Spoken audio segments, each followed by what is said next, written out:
Imagine stepping onto a tiny island in New York where the law whispers something bizarre: you are not allowed to die here. This isn't the setup for a dark comedy sketch or a twisted Netflix series, it's a real law, tied to a real place. The island is charming, picturesque, and seemingly ordinary. Tourists arrive for the views, the peace, the postcard-perfect atmosphere. Yet hidden beneath the surface is a rule so absurd, it sounds like a prank: no death allowed. Think about it, how can a law possibly forbid something as natural, as inevitable, as dying? And yet, locals will tell you with a straight face, if you feel unwell, don't even think about staying. Go back to the mainland. What happens if someone ignores the rule? Do the police arrive with handcuffs, charging the Grim Reaper with breaking city ordinances? It sounds laughable, but this strange ban carries a fascinating story, one that blends survival, culture, and a touch of dark humor that could only exist in America. So, how did this little island become the place where death is outlawed? To uncover the answer, we need to travel back in time, explore its unique history, and meet the community who lives every day under a law that dares to challenge mortality itself.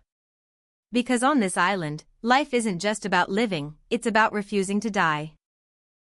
Our story takes us to an island off the coast of New York State, where people have whispered for decades that dying here is strictly forbidden. The island itself looks innocent enough. Quaint wooden houses line the narrow streets.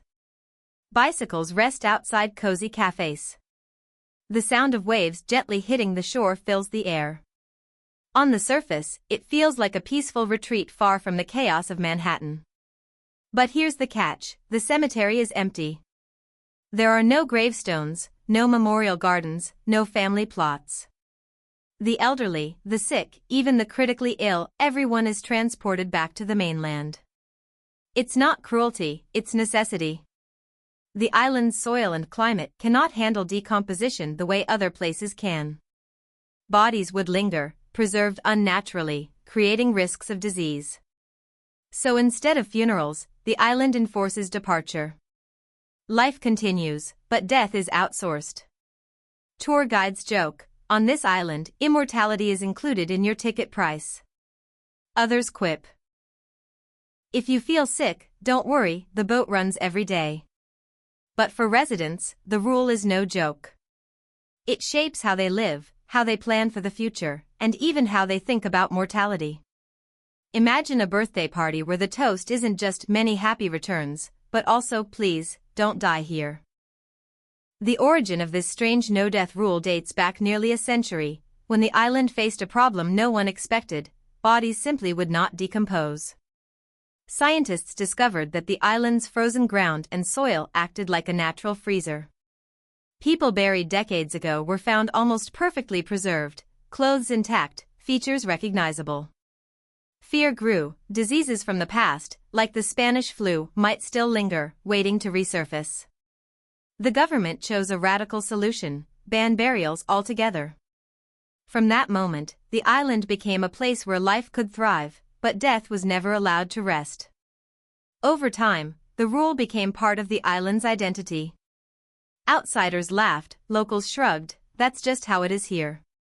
Families faced tough choices: take loved ones away, or break the law. Legends claim some cheated the rule, dying in secret and remaining buried. True or not, these tales made the island even more mysterious.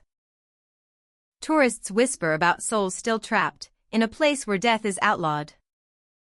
Today, the rule is still very much alive.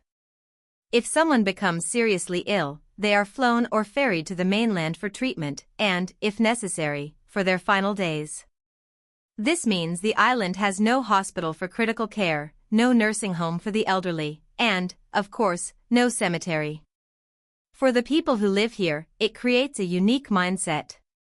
Many say they feel younger, more alive, because death is not constantly in sight.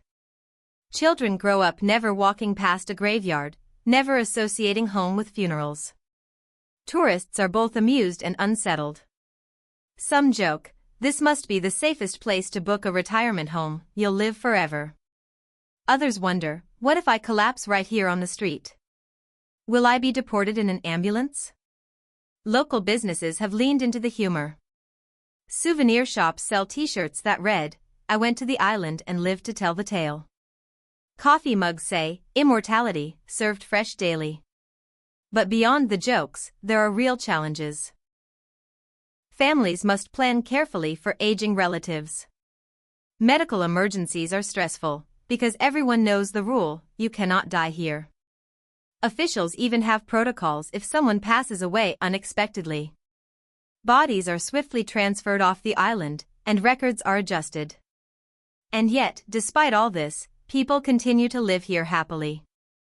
They fish, they work, they raise families. The law that bans death has turned this small island into more than just a curiosity.